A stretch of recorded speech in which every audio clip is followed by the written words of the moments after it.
बिस्मिल्लाहिर्रहमानिर्रहीम। अस्सलामुअलैकुम। Global Urdu news के साथ मैं हूं रिया चौधरी। बुलेटिन में शामिल करते हैं आज की अहम खबरें। Supreme court review of judgments and order act के खिलाफ दरख्वास्तों पर फैसला महफूज। चीफ जस्टिस उमर अता बुंदयाल के सरबराही में 3 रुकनी बेंच ने supreme court review of judgments and order act के खिलाफ दरख्वास्त पर समाअत की। जस्टिस एजाजुल हसन और जस्टिस मुनीब अख्तर 3 रुकनी बेंच का हिस्सा हैं। आज समाअत के आगाज़ में अटॉर्नी जनरल मंसूर उस्मान अवान के दलाइल का आगाज़ पार्लियामेंट के कानून साजी के इख्तियार से करूँगा। सुप्रीम कोर्ट के पार्लियामेंट के कानून साजी के इख्तियार से मुतल्लिक मुतअद्दिद फैसले हैं। आर्टिकल 184(3) के मुकदमात में नज़रसानी के लिए अलग दायरा कार रखा गया है। नज़रसानी अपील के हक़ से कुछ लोगों के साथ इस्तेहसाल होने का तासुर दुरुस्त नहीं।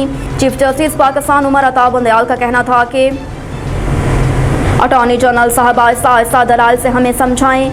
आप कह रहे हैं कि अपील के हक़ से पहले आइन लोगों का इस्तेहसाल करता रहा है। एक आइनी मामले के लिए पूरे आइन को कैसे नज़रअंदाज करें। अटॉर्नी जनरल का कहना था कि एक्ट से पहले 184(3) में नज़रसानी का कोई तरीका नहीं था। हुकूमती कानून साजी से किसी के साथ इस्तेहसाल नहीं हुआ। 190 million pound scandal case, Bushra Bibi की अबूरी जमानत मंजूर। पाकिस्तान तहरीक इंसाफ PTI के चेयरमैन की अहलिया बुशरा बीबी की 190 मिलियन पाउंड स्कैंडल के केस में 4 जुलाई तक अबूरी जमानत मंजूर हो गई। इस्लामाबाद के एहतसाब अदालत में 190 मिलियन पाउंड स्कैंडल के केस में बुशरा बीबी की जमानत कबल अज़ गिरफ्तारी की दरख्वास्त पर समाअत हुई। दरख्वास्त पर समाअत एहतसाब अदालत के जज मोहम्मद बशीर ने की। एहतसाब अदालत ने बुशरा बीबी की 5 लाख के जमानती मचलकों के एवज जमानत मंजूर की। PTI चेयरमैन की अहलिया बुशरा बीबी गाड़ी से उतरकर एहतसाब अदालत गई और अदालत में हाजिरी लगाने के बाद वो वापस गाड़ी में बैठ गईं। बुशरा बीबी के वकला ने नैब के बतौर मुल्ज़िम तलबी के नोटिस से पेश नज़र जमानत की दरख्वास्त दायर की थी।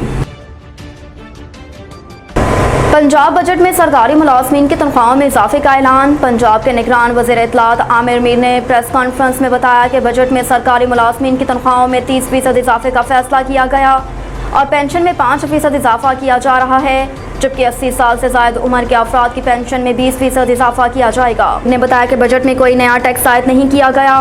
सेहत और तालीम के बजट में 31% इजाफा किया गया, जबकि सूबे के तरक्याती अखराजात 325 अरब रुपये होंगे। निगरान वज़ीर इत्तलात का कहना था कि निगरान वज़ीर आला ने फौरी तौर पर 600 अरब रुपये का कर्ज उतारने का फैसला किया। 600 अरब रुपये का कर्ज अदा ना करते तो साल के आखिर तक ये कर्जा 1100 अरब हो जाना था, लिहाजा आइंदा 4 माह में ये कर्ज उतार दिया जाएगा। आमिर मीर ने बताया कि बजट में 1 अरब रुपये का जर्नलिस्ट एंडोमेंट फंड भी कायम कर दिया गया है। बिलावल की धमकी काम कर गई। सिंध के सलाह मुतासरीन के लिए 25 अरब की मंजूरी। ज़राए के मुताबिक ये रकम सिंध में सलाह मुतासरीन की इमदाद पर खर्च होगी। वज़ीर आज़म ने जुमे को पीपल्स पार्टी के वफद से मुलाकात में फ़ंड्स की फ्राहमी की यकीन दहानी कराई थी। ख्याल रहे कि chairman Peoples Party Bilawal Bhutto Zardari ने गुज़श्ता रोज़ सवात में जलसे से खिताब के दौरान वज़ीर आज़म से बजट में वादे पूरे ना करने का शिकवा करते हुए खबरदार किया था कि सलाह मुतासरीन की बहाली के लिए पैसा ना मिला तो पीपल्स पार्टी बजट मंजूर नहीं होने देगी। दूसरी जानिब बजट पर इख्तलाफात के हवाले से वज़ीर आज़म शहबाज शरीफ की ज़ेर सदारत अहम इजलास भी आज तलब किया गया। ज़राए के मुताबिक चेयरमैन पीपल्स पार्टी, वज़ीर ख़ारजा बिलावल भुट्टो जरदारी और दोनों जमातों के माली अमूर से मुतल्लिक वज़रा और माहिरीन इजलास में शरीक होंगे, जिसमें बजट से मुतल्लिक अमूर ज़ेर गौर आएंगे। अब तक के लिए इतना ही। देखते रहिए ग्लोबल उर्दू न्यूज़।